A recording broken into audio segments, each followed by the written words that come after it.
In the past 5 years nga po ng ating liga, namamayagpag talaga ang pangalan ng San Miguel Beermen. Especially tuwing nagaganap nga po ang Philippine Cup, kung saan simula taong 2014 hanggang 2018, namamayagpag talaga sila dahil nga sila ang laging nagcha-champion. Pero ngayong taon nga po, tila nahihirapan nga ata ang SNB.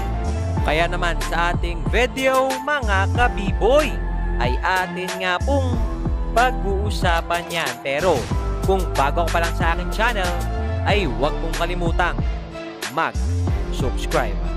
Ang San Miguel Beermen nga po ang binansagan bilang hari ng All Filipino Cup dahil simula nga po taong 2014 hanggang 2018 sila nga po lagi ang nag-uuwi ng tropeyo.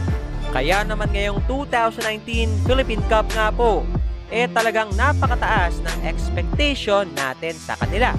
Pero parang nabiktima nga po tayo ng expectation versus reality dahil inaasahan nga po ng lahat na number 1 agad sila sa ating standing.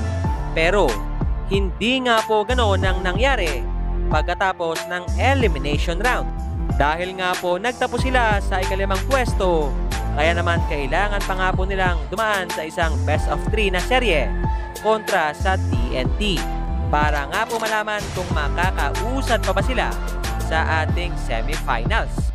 Kaya naman sa isang interview, inamin nga po ni Leo Austria na nahihirapan nga raw siya ngayong conference.